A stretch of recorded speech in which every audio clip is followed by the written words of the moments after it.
Hey everyone, welcome to HR Tech Talks. I'm so glad to have you here and looking forward to another great conversation this week. You know, every single week we talk to innovative and forward-thinking providers in the HR technology space, and today is going to be no different.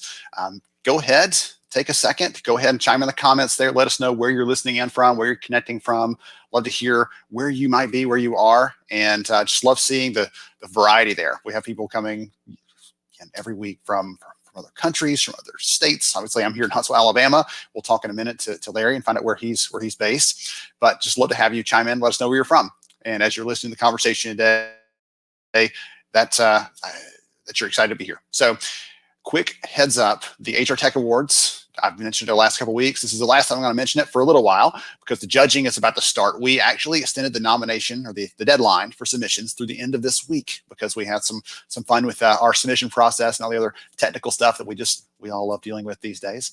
So we had some technical issues. We extended that out by 1 week. So if you want to participate, you can go ahead and do that. If you want to nominate your provider, hrtechawards.com/nominate. That has been so much fun, actually, to see in the last week, people that are talking about the companies, the tools they're using with like a fervor, with excitement, with enthusiasm, with passion there. So it's been really exciting to see people talk about the tools they're using that they love.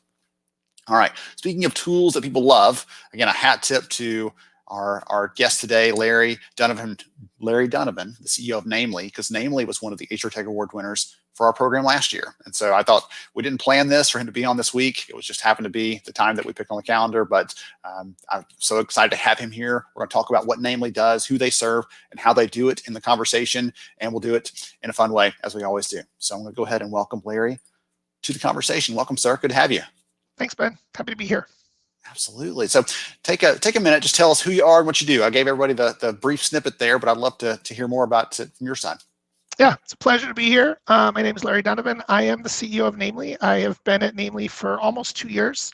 Namely is based in New York City, where I'm talking to you from today. And I've spent my entire 30-plus year career in HR technology, spent many years at 3 or 4 different companies, and have a majority of my time in product management and product development, spent about 7 years in sales, and then for the last 2.5 years, have been the CEO of 2 different companies in the space. And so, yeah, delighted to be here. And special day for me today. I am back in New York, and the city's coming back to life, and I'm getting my first vaccine shot today. So there's no downside to this Monday. Also, hey, I'm getting my first shot today too. So, are you? Yes, how about that? See, the things we didn't even get to in our That's right. pre-show warm-up there. So you're at Namely. You've been there for going on 2 years now, and one of the things we talked about that I want to get to who you serve in just a second, but I want to ask you a question because we talked this a little bit ago, and I thought it was intriguing. We're talking about how you had started about 6-7 months before the world blew up, and I'm kind of curious, what is it like being the CEO of a company that is virtual distributed? Because we hear a lot from different perspectives, from HR perspectives, and one of the things I'm always hoping to do is expose the audience here of HR leaders to what CEOs are thinking. So we take just a minute and talk about what it's like being the leader of a company that's virtual. Yeah, timing is everything, by the way. You can hear the noise in the background. I apologize for that in advance. Can't do a thing about it. Yeah, there's so many interesting dimensions about what it's been like to lead in the last 18 months. And of course, now it's going to just blow up on me. So let that pass for a second and talk my way through it. You're just fine. You're just fine. So, we had talked about becoming a more remote business, as you see in a lot of tech companies, but obviously we had to do it in a hurry. We were a very New York-centric business. Our employees were mostly in the office here, although as I'd been here, I'd been relaxing that a bit. And so first and foremost, we had to capitalize on our cloud-based leverage, so to speak, that then allowed us to certainly manage our products remotely, no problem, and then just getting our people adjusted to it. The pandemic actually will be a very good thing for Namely in that regard. We have become a more virtual business, as many companies in our space have become, and so we have been more flexible at reaching out to talent. We've been more flexible about the way we interact with one another, and we've gotten to know each other in new and different ways that will actually create an interesting adjustment when we can actually be all in the room together. But truthfully, that's been pretty effortless. In part because our people have been very versatile, and in part because of the businesses we're in. Intriguing. Okay, thank you for that. So I didn't mean to take a little side road there, but I was just kind of curious about that. I think that perspective is interesting and unique. And I think that's that people element, that connection there that you mentioned. I think that'll be really intriguing to see how that, I don't want to say just bounces back, because it won't go back exactly the same way that it was last time. It's going to bounce like a football does, right? Like all over the place. We can't predict how it's going to actually probably turn out. So you talked a little about, namely in your intro there, namely focuses on mid-sized organizations. I'd love for you to help us break down a little bit. What is a mid-sized organization? What is that? How do you define that? Because I want someone listening into this that's in that bucket to hear some of those things that they're like, oh, that's me. Oh, that's me. That's me. So they can identify with that audience you're trying to serve. Yeah, it's a great question. It's one I'm very passionate about and spend a great deal of time on. I spent most of my career working with larger companies. So when I first came to Namely, I knew that I was going to have to make an adjustment, both in terms of how I thought about products and services to effectively address the customers we care about most, but also to make sure that my strategy and thinking was guided in that fashion as well. Because anybody that is that is in the mid-market that's using technology always knows there's this fundamental conflict between flexibility and ease of use. And when larger enterprise class products try to come into the mid-market, customers struggle. When lower end products try to move into the mid-market, customers struggle. So what did I do? I said, listen, we are going to be the expert in our mid-market customer, which is typically a company between 50 and 500 employees, up to 1,000, that is growing. And for that specific kind of customer, we have really worked hard, and I personally in particular have really worked hard to get inside the head of that person, our people that are administering in that environment. And what I concluded was, this sounds a little catchy, so bear with me for a minute, but I decided that the only time that those users had was just in time, meaning that that our customers rarely get the luxury to they never have the luxury of teams that understand the software that they're using and can answer all those technical questions. They never have the luxury of anticipating what might happen. They're almost exclusively focused on what is happening or what's about to happen, or in some cases what just happened. And so what's so important about that is the way the technology has to serve those customers is it has to be easy enough, quick enough, and fast enough that they can respond. And that means the product has to have the right balance of flexibility and ease of use. Service has to have an orientation to that nature, and then most importantly, then let's make sure customers have the right kind of self-service tools to be able to diagnose stuff for themselves. Everybody wants great access to service, but what everybody really wants is the quickest, shortest answer to their problem, and that's especially true in the mid-market. And I think lastly, and the most important thing I want to say about that is I've been doing some writing about this of late, and I did another interview not long ago. And here's the other thing that I've learned most profoundly right now. The people that support our domain in these mid-market companies have really been affected, almost in some cases to the extent that our critical healthcare workers have.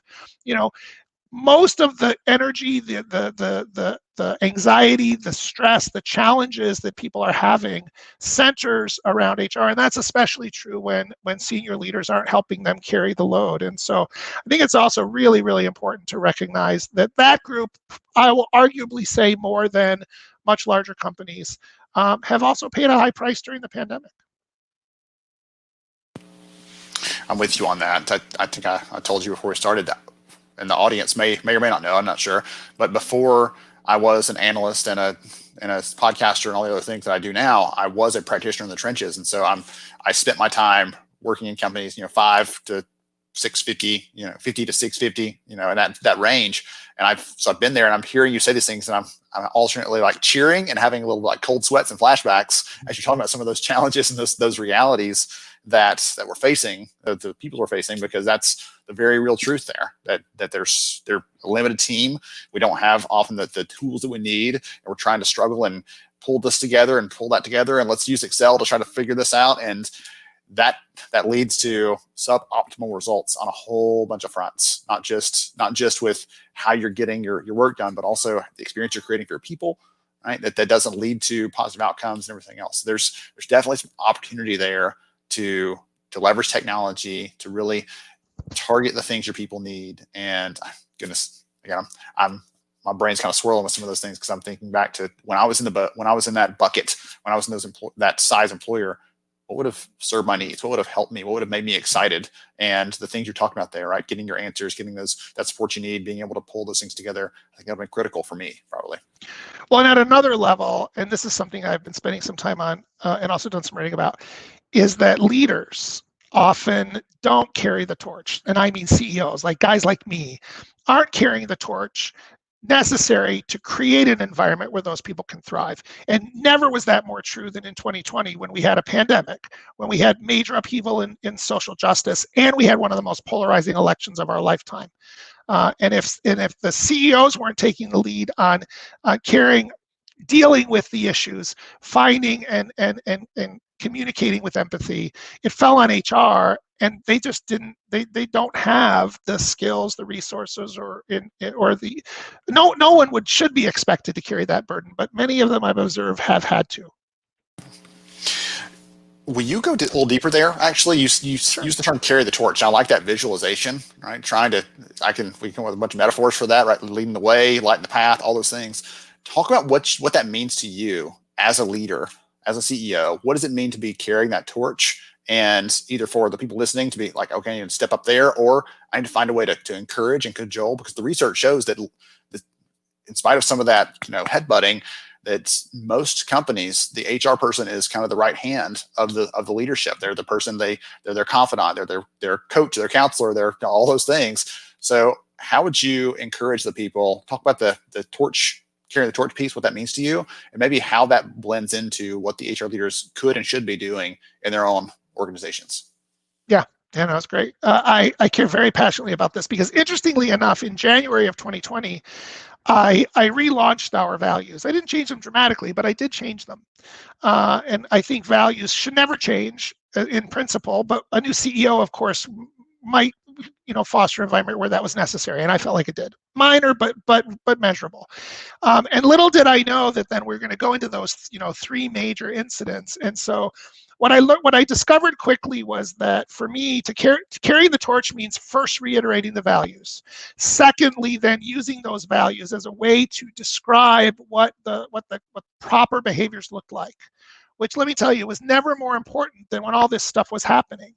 And because you can never get into the debate. I can't get into a debate about whether you should wear a mask or not. I can't get into a debate with you about whether you're a racist or not. I can't get into the debate with you about Biden versus Trump. But what I can do is I can establish values that protect people's rights and respectful ability to have those opinions, and then provide a framework around behavior that will help them work through the challenges that get created. And I think that's what was often missing, certainly during the pandemic, for the HR leaders I've talked to in the mid-market. They some maybe not as visionary CEOs didn't see that was being necessary, or it didn't resonate for them, or for whatever reason. And that's when the burden landed on HR in such a painful and difficult way, in my opinion. And so, I worked very closely with my people leader. She challenged me all day long on, my belief systems and what should we do about it. But what that ended up meaning was that we set some non-negotiables. We said, if you're in our office, you will wear a mask, period. We set some non-negotiables, which said, everyone's right to vote will be supported. We'll give you time to do it. We'll allow you to even volunteer some time if you want to work on a campaign of your choice. But at all times, it was respect for whatever political belief you have. And the same was true. We encouraged our employee resource groups to really challenge what was going on in the world and help educate people, without letting it become polarized, because our values anchored us in terms of what was good behavior and what wasn't. That's one of the things that I've heard from some great HR leaders I've admired over the years is you usually got something somewhere in there that tells, in the policy manual or whatever else, that says, hey, this is our core foundation of what this is. We treat people with respect, right? Or professional conduct. And I love how you've talked about exploring that, not just as a list of values that can sometimes be fluffy and meaningless, but these are the actual behaviors we're looking for, right? Here's what it looks like to care about somebody else, or respect them, or to listen to their side of the story, whether you agree with them or not. This is what it means there. And we've had some good comments coming in. And Melinda, just thumbs up to you, right? She's talking about these things you're sharing here and saying that absolutely she agrees, number one, but also she's asking put some questions like, hey, model the way, listen to your people, those kind of things that you're talking about here that really fit into this conversation. Okay. Sorry, I was switching gears there for a second. So that was, I love those pieces of it. Yeah, and I think, for me, it's like it consumes me every day, and it has created like this unbelievable set of emotional moments. I mean, that time in March, April, May, June, it was. I will reflect forever on how that influenced me as a leader.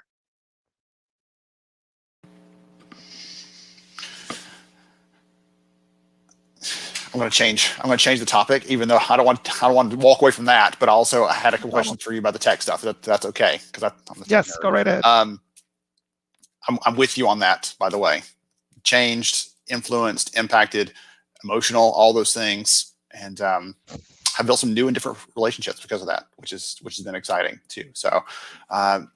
One of the things I want to talk to you about, you said a minute ago that you love listening to and identifying with and understanding this audience, because before that you served a different kind of audience, right? An enterprise customer, which has a different set of needs, a different set of resources, expectations, all those things. And we did some research recently, a year or two ago, on the kind of mid-sized employer market, talked to 1,000 employers that had fewer than 1,000 employees. So right there in that sweet spot you're talking about. And we're asking them about what they saw, how they made decisions on technology, all those kind of things. And one of the things that we saw in the data that was intriguing was they're like, okay, we've reached this size. Let's get some payroll. And then they get a little bigger, like, okay, now we need some recruiting tools. And so they end up with 3 or 4 things dotted all over the place. And at some point they realize that they're pulling their hair out, just trying to keep all the things going.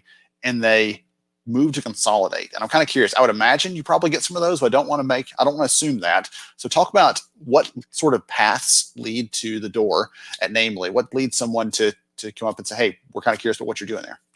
Yeah, we see all of that all the time. So I think what you'll see is it depends on where the customer is in that growth journey. So we see a lot of companies that are ready to graduate from a PEO. They get to that 75 to 125 employees, and 2 things happen. 1, they want a more front and center role in managing their workforce. 2, the costs of being in a PEO are starting to get prohibitive. We love those because what's special about what Namely does is we offer a benefits and a payroll managed service offer, which includes brokerage services, full operation of the software. And so we can help that organization move to a more independent operation of their technology without worrying about the plumbing. So they're focusing on performance, they're focusing on onboarding, they're focusing on employee engagement, those employee-facing things that traditionally had been done by the PEO. Now, when that company grows a little bit further, then what happens is maybe they've already left the PEO, but that's where you see all these one-off systems coming along. And they're so easy to buy and they're easy to implement. But what happens is all of a sudden you've got spend in the $30, $40, $50 per employee per month, and it's untenable. And then, of course, as the headcount continues to grow, that cost escalates. And so, never mind the fact that the APIs between them are non-existent. So, that's certainly a very active space for us as well, where we can help customers consolidate that, because not only can we defend it from a financial perspective with ease, we've built a really good API link. So, and with a number of companies, recruiting is the most common. Lever, Greenhouse, Jazz HR. All 3 of those can be great products for a company, as an example, based on where you are, and we're happy to have great integration with any of them. Now, we happen to resell one of them, which is Jazz HR, but we're delighted when customers choose any of those, because that's one of a few areas where we don't ever expect to be experts. Recruiting is unique. It always will be. The nature of the user is different. And yet everything else, all the core operational stuff, we're always seeing companies ready to consolidate. Sometimes it's because they hate the service, right? Something like 7% of churn across the industry is because the customer is unhappy with their vendor for a variety of reasons. And then this need to consolidate for cost or to consolidate for ease of use also is very common thread in what we hear when we talk to customers. Yes, that's what we saw in our data as well. We saw the common triggers for just going where we hit a new threshold for headcount, and now we've got to start tracking stuff we didn't track before, or now it's just more complex than it was before. We're entering 3 new states, and now we can't do this on the back of a napkin. We got to figure all this stuff out. We got remote employees. So there's lots of different things that make that complex. And what's fun for me is seeing that you could be at 50 employees, but have the technology needs of a company of 500 employees, because you have certain For sure. things in there that make it more complex or more difficult. You have people moving, again, multi-state, all the other kind of fun stuff that weaves into that. So it's really, what excites me about that is, even though we want to say, well, oh, you're a small company or you're a mid-sized company, there's so much variety even within that bucket, that really, that's why I'm always encouraging people to be looking at, and obviously the show is part of that, but encouraging people to be thinking about what are the tools out there, educate yourself, so you know when that thing hits and you feel your throat tighten a little bit because you realize the tools you have won't get you where you need to go. You'll have some inkling about what other things are out there and what sort of capabilities they have, and where you might be able to, jump on a lifeboat instead of going down with the ship. Well, and listen, it's not something that, that most CEOs like me want to talk about, but we have customers who graduate from Namely as well, and that's okay. That happens as well. And we support that and welcome it. When the time is right, I've had more than one conversation with a customer where I've either said, no, I think you got a few more years that you could very effectively use our product, and others where I've said, guys, you're right. It's time for you to graduate. Do it. That's intriguing, because you don't hear that very often. Usually it's, we are everything to everyone at all times from many of the providers in the space. And we all know that's not true, but right. They end up drawing people in who are not quite as good of fits. And I think that's one of the things I've always heard from Namely for several years that I followed you and the team there, that we are for this segment. This is who we serve best. And that's who we're going after. We're not trying to sell to you if you have 6 employees. We're not trying to sell you if you have 50,000 employees. We don't, you're great, but you have your own needs. We're trying to serve this well. And you never hear anyone talking about like the concept of graduating. I like that. There's a company a few years ago I ran across we're doing some research on talent mobility, why people leave, people moving in the business. And there was a company that said, we want to be the place where you come and you work here and you pick up all these skills and you go and be great somewhere else. We are fine with you, leaving to go found your own company, whatever else, because they were seeing that as a way to say, look, we're doing something good here if we are the seeding ground for these other pieces of greatness when they go on. So that's probably fun for you to watch that trajectory of those graduates going on, saying, yes, they started with us and now they're out there being great. Yeah. And sometimes you have to tell them, oh, by the way, you're going to have to spend 6 times as much as you're paying us to. Good luck. I mean, that's like the right answer too. We occasionally see those customers that don't want to spend the money but need the functionality. It's like, no, really, you need to go to Workday. Do it. We'll send you flowers on that when you get that bill in. So talk about what you are most excited about in the coming year. There's so many things that we're kidding before we started about New York reopening potentially at some point, but I don't know if that's on there or if it's something else to do with how you're serving customers. But I'm just kind of curious from you, big picture, what's exciting for you right now? Yeah, well, the one thing that's most exciting is a very personal one, which is being able to give employees hugs. Because not only can I not give them hugs, I can't even see them in person. And as we were talking about before we started, the relationships have evolved, but the physical elements of it aren't there. And so and I've said this in all hands meetings, like I'm waiting for that awkward moment where we know we should hug, we know each other well enough now, it's appropriate, but we haven't had the chance to do it. So that, on a very personal level, that is really important to me. And I've had an opportunity to leave New York City, and I've stayed because I want that experience. I could have left town and gone remote myself back to my hometown in St. Paul, Minnesota, but I'm still here. That's a big part of why. If you look at it from the perspective of the business, we invested a ton in 2020 on our customer experience. We opted to be less aggressive in selling because we didn't know what the market would look like. Now, you could probably argue that I was wrong about that. The market stayed stronger than I thought likely. But the market is going to be unbelievable in 2021, with the stimulus package and the case counts going down and vaccines, accelerating.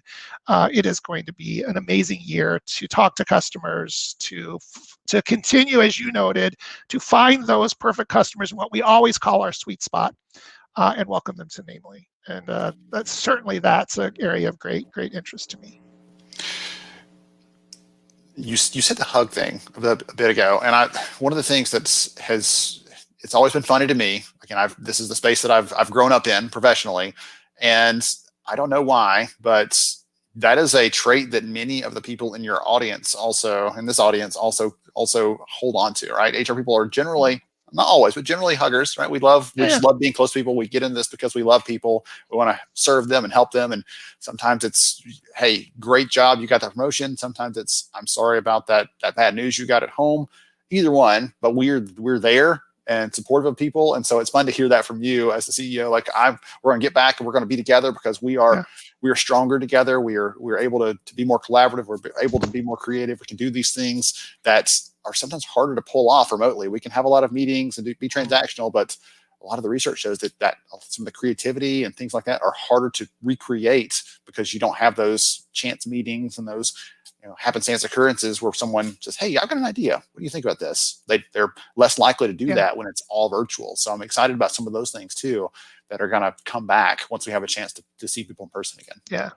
Well, that was especially personal for me because I'd only been with the company for just under 9 months before I have now had virtually no contact. I mean, I see the office manager in New York every once in a while, and he and I are buddies now, but that's it, So yeah, so it's different. If I'd worked for the company for 10 years and I had all these established relationships, it would be a little different.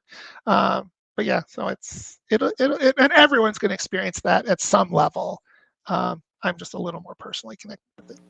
Yeah, that's what I think. That's a part of that is like you said, it's a part of how and when you came to be the leader of this company. It happened right before you had a chance to really build all those relationships. And so there's probably some pent up demand there for you to be like, oh, there you are in person. Finally. Oh, you're taller in person, or I don't know. I can't think of anything, right now. Anyway, that'll be fun. That'll be exciting. I know that I'm excited about that sort of thing too. Just I do a lot of speaking, traveling during the year, and probably will do less going forward just because I've really enjoyed the family time this past year, transparently. But I also will be, when you get to go back and see people in person, people now are like, are you a hugger or not? I'm like, all in, let's go for it. It's just, I just miss that connection. I think everybody, like you said, is probably feeling some version of that too. I'm going to the Jacob Javits Center today, which was the home of the largest HR technology conference for years. I'm sure you've been there.